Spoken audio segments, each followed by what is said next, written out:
Hello everyone. I hope all of you are doing really good and preparing good for your term one examination.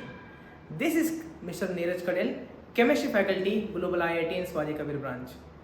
Today students, I will be discussing with you some important topics which will help you in the upcoming term one examination. So let's get started. Here we are discussing in the question number 1. It is from the solid state chapter. As we all know, solid state is a moderate chapter. Some questions are really easy, but a question of this kind, students, where cationic and anionic radii are specifically given, are of a tougher level. So we are analyzing here a question which can be one of the most probable question that can be asked in the examination. The question is, the radius of calcium ion is 94 picometer and of the oxide ion is 146 picometer. The possible crystal structure of calcium oxide will be. Now students, what happens here? If you refer the NCERT, right, and directly come and approach this question, most of us we will think कि either calcium and oxygen will they form FCC lattice or BCC or simple cubic, and most of our time will go in that only. कि whether they are face center, if calcium is present at the center of the faces or corner, or oxygen is present, or at the body center.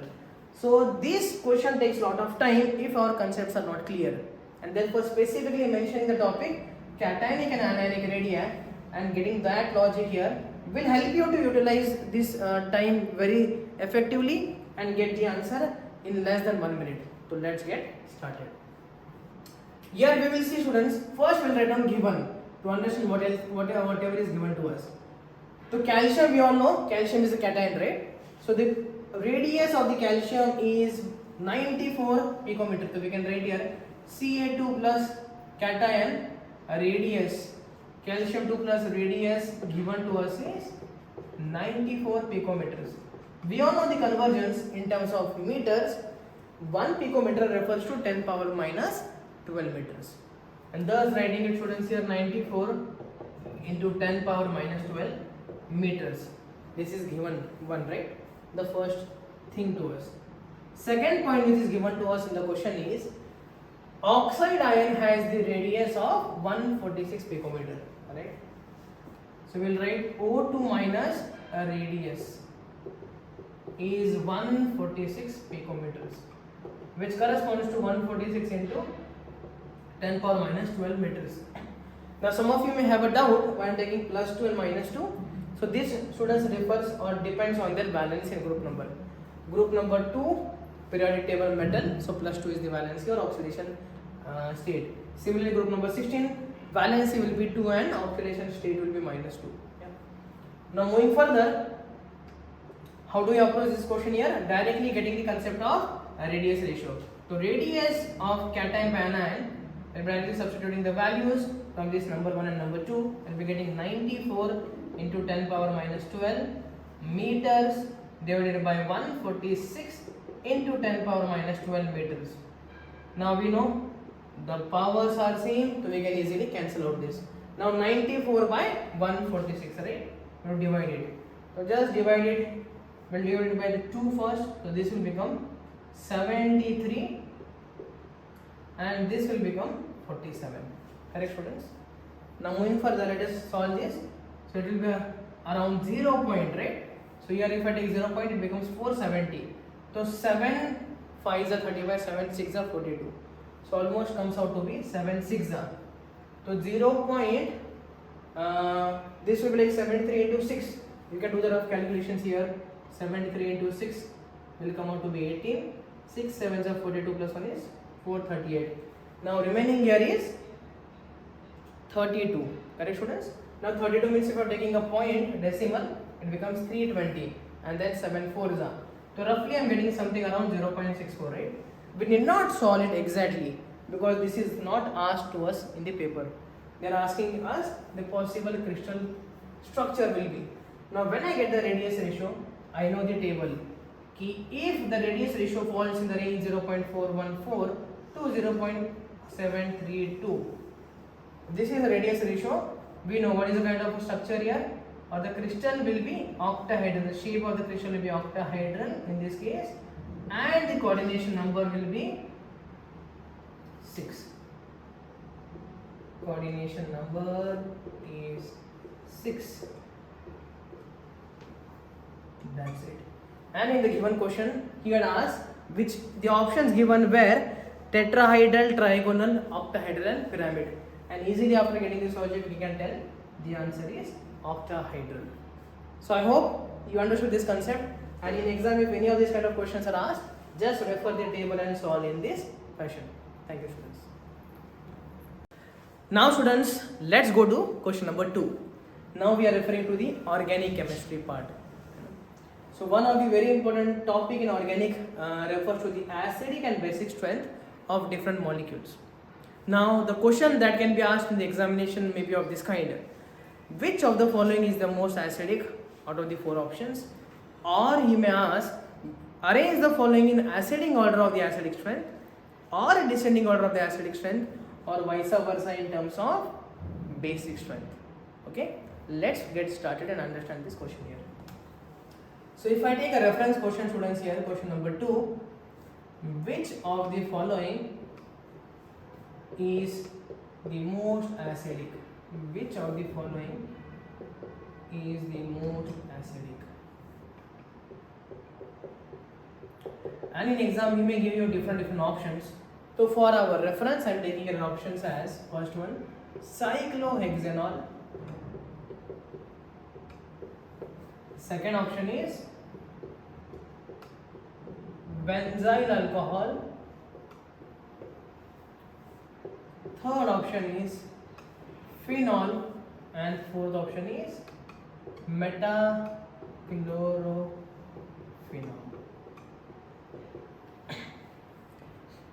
So in the exam, students, these options can be there, or maybe he may be changing the functional groups here. Instead of chloro, he may use metabromo, metacyano, metanitro, etc., etc. Not only with meta, he may go with ortho and para as well, right? So when these kind of questions are asked, what is the major or most important thing? Now what is the major problem happens? We all know the structures, right? We all can easily draw the structures of cyclohexanol. Structure number 1. Structure number 2, benzyl alcohol. Now some of you may get confused in benzyl alcohol. You may draw this, but this refers to phenol, students. What's the meaning of benzyl? When benzene is directly attached, benzene ring is directly attached to CH2 methylene group, and OH or alcohol group is directly attached to that CH2 group, it is called as benzyl alcohol. When I see here third option, or phenol, we know phenol is very easy, benzene ring and OH group attached to it. And the option number 4 is metachloro. Meta position we know, right, with respect to OH group. Meta is 1,3 here. Now what is the major important point here, most important point?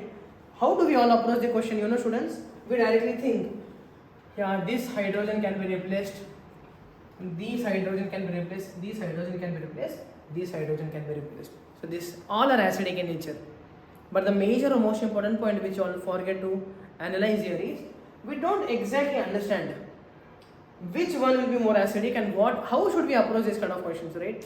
And thus the trick, remember this trick, whenever they are asking you acidic and basic strength, always only one simple trick or one simple question you are supposed to ask. What is that question, students? Anything in chemistry, right? Anything, any reaction which takes place in chemistry, work on one very simple phenomena or principle.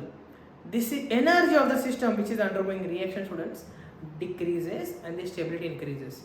So the question that you should ask in this question is, which one is most stable, or which one of the conjugate base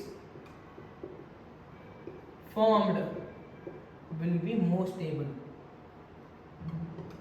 Formed will be most stable. So the phenomena or the concept is very simple here. You have to just check after losing an acidic hydrogen, whatever the conjugate base which will be formed, and now conjugate base means Bronsted-Lowry concept. Acid, when it loses hydrogen, gives you conjugate base.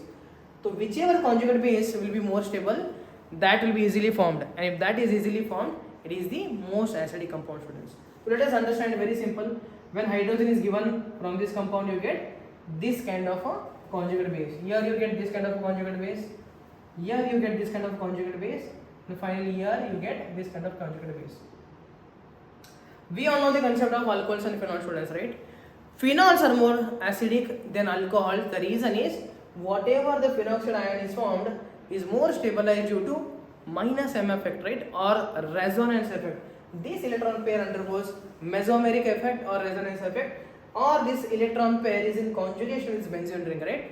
Thus, this alcohol or this alcohol we can directly cancel out the options here because phenols are more acidic.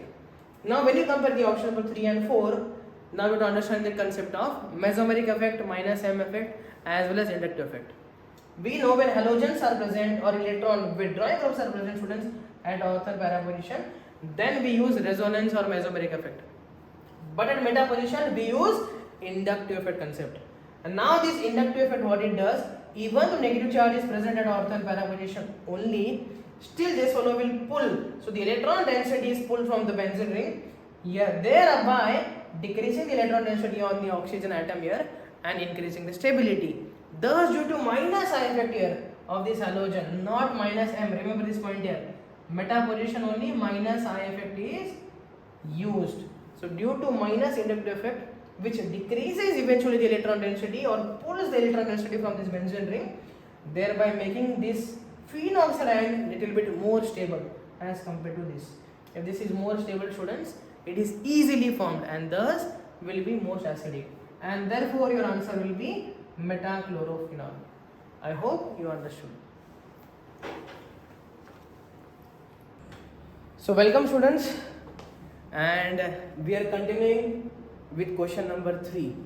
I hope you understood the first 2 questions. Now here, this again is a part of the organic chapter, alcohols, phenols and ether, students, right? The question which is asked to us is, which is oxidized most easily? Yeah, and the options given are CH3, CHOH, CH3, and then phenol is given. It is like an ether and this is like your alcohol. How do we approach this kind of question, right? Now if your concepts are clear, if you read once the topic, but now application part is given, right? And then the major problem is we think oxidation in terms of breaking of the bond, yeah, or we think in terms of how can we substitute oxygen. But yeah, that's not the logic, students. We have to understand the concept of oxidation. So here, before going solving this question, let us see some of the concepts which are highlighted in the given question here. So concept number 1 is order of oxidation. If you remember this order of oxidation and reduction, easily any of these questions can be tackled with ease. So let us understand with the help of an example and then the general formula. Now alkanes on oxidation, students, gives alcohols, which on further oxidation, depending on the nature, either primary, secondary, will give correspondingly aldehydes or ketones. Aldehydes slash ketones. We all know, students, that aldehydes can be further oxidized to carboxylic acid. Ketones generally won't undergo oxidation, but even if they will give, they will go oxidation, it requires a very strong oxidizing agent and drastic conditions like hot and concentrated KMnO4 we should use, or potassium dichromate and heating, etc. etc. Aldehydes will give carboxylic acid. Carboxylic acid in general are not further oxidized, and only exception we see is formic acid, which gives H2O and CO2, initially forming H2CO3 carbonic acid, and then which correspondingly, which being unstable at room temperature, breaks down to H2O and CO2.